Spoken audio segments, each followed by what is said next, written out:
Alright guys, so what I'm going to be doing is showing you an option on getting your floor pans patched in. You can see from a previous video I've cut out the worst parts of my floor pans on this Datsun 240Z. So like, for example, here's a section of this floor pan that's been cut out. A flat piece like this, I'm just going to bring it to some scrap sheet metal, cut it out slightly larger than the piece I cut out, and cut the new metal out and just piece it in there. In the past, I've replaced entire sections of floor pan with the MSA kits and the KF vintage kits, and all those are really nice. This is my personal car, and I didn't want to spend a lot of money, and I'm trying to I didn't want to wait on it, to be honest with you. So I'm trying to get this engine and transmission stuck in a solid car in the next week or so. So that's what's going to happen. These larger pieces will be flattened out, so to speak, so I can get a good template, and I will transfer them to maybe cardboard first for trial and error purposes, and get the cardboard stuck up in the car, and then transfer that to a sheet metal template. But after these patches are welded in, I will completely like POR 15 the inside and the bottom side of these floors, and get all this, I'll wire wheel and get this rust here treated all in these cracks and crevices. We'll seam seal every bit of it, and then the bottom side will be undercoated. So, you know, like I said, it's an option. It's not the best way. It's just a way to get you going on a budget, and if you're in a hurry and you've got plenty of scrap metal laying around like I do. So, another thing I want to be doing is structurally reinforcing the rails of the 240Z with some solid 1x2 11 gauge tubing that'll tie into the front and the back of the rails. You can see where this was all smashed in, as a lot of 240s are. So I dollied it out. I'll spray some stuff up in there for the rust and drive those rails slightly inside there for a good reinforcement. Dolly this in and weld those rails solid. And then they'll come straight back under the car through this section and up and tie into this solid foundation for the rear of the car. So that's what's going on.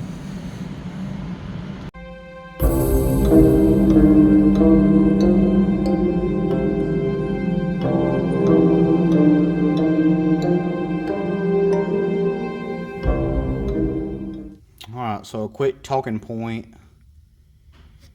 The radius from the pan to the transmission tunnel, you know, I took and cut that piece of sheet metal as close to the opening that I'd cut out as I could, and bent it as close as I could. But to get the edges close enough to weld, I took these 1/4-inch sheet metal screws and put them down through here to get the edges close enough to weld.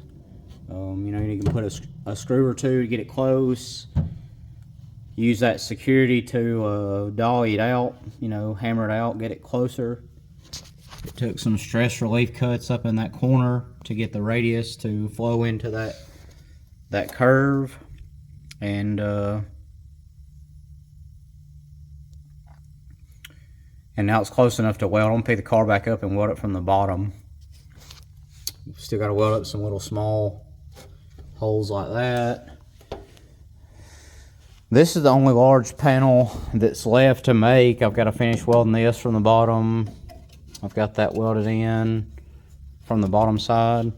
But since this is on both sides of this seat brace, I'm going to make a template and cut out a large piece to put underneath the bottom of it, and it'll just go up under the seat brace on both sides, weld it in from the bottom, and then stitch this in from the top here on both sides of that seat brace to stabilize it.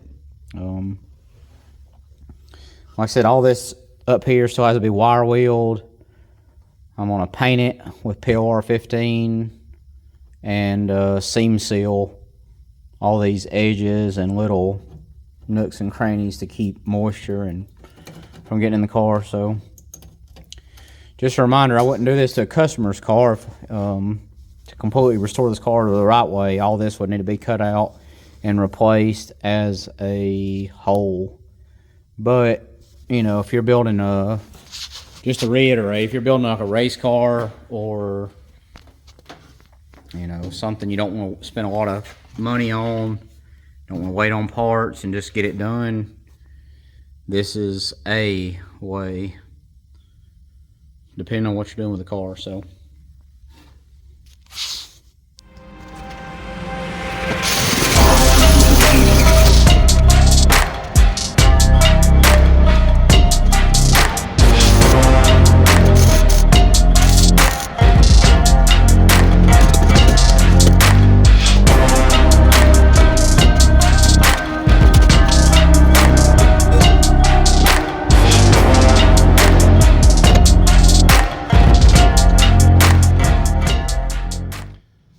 alright guys, so I know I said I was going to do a video on painting this 260Z this week, but it's been so cold that although I have heat in this shop, it takes so much fuel between keeping this booth you know, around 70 degrees for several days throughout the curing process. I decided just to wait. It's going to warm up about another 20 to 30 degrees next week, so I'm gonna paint this car next week. But an update on the 240 on the lift. I got the bottom side patched in and the rails built. And like I said, it's not a Concours restoration by any means. It's going to be just a, you know, a street car build for myself. So I'm allowed to do this, basically. But an option for you guys, if you're going to look at a rail replacement on a 240, 260, 280Z, a good option is this 1x2 square tubing. That's 11 gauge. It fits perfectly in this section of the factory rail. So mine was smashed flat like so many others, and you know, they only go to here anyway. And they're very thin, so they're a weak point of the car is the unibody rail. I cut mine right here. That 2x4 goes perfectly inside that. I'll just go ahead and tell you guys that this is a 50-degree angle. On my car, it should be the same on all the bodies. So I cut a 45-inch piece to go up in the rail there. 45 inches to the short side of this cut. Cut the angle at 50 degrees. I took the same cut after the 50-degree angle, put the put the angle cut on this end and cut it straight on this end to butt it up to that 50 degrees, come up 50 degrees, and cut like a 2-inch piece here, just straight cuts for that little block to tie it into this this factory brace here. So much stronger as far as the structure of the car goes. Seam sealed everything. A lot of that, you kind of see the lines in it. That's the seam sealer. And because my priority is function with this car, I just want it strong and I want it sealed off. So I took 2 tubes of seam sealer and just gooped it all up in the crevices to keep all the moisture out from the cabin area. You see around the patch panels I put in for the metal, seam sealed them, used a Rust-Oleum undercoat for the finish, and much stronger than it ever was. The top side I POR 15 the pans, and it still needs seam sealed as well. And I'm gonna put the Dynamat on the inside. So just an update on what happened with this week. My shop is an absolute disaster. So next week I'm gonna get the 260 painted, and start putting together the engine and transmission for this car to get ready to mock up. Another big reason for getting this, you know, the pans can come later in a build like this, but I wanted the structure of these rails in place for whenever I build a transmission cross member. I'll have some solid foundation to bolt to on that. So I'll probably bolt, I'll have a plate come off these rails here and bolt into the rails and come up and mount that transmission. So we got the CD009. I'm gonna bolt to the little 5.3 motor for this thing.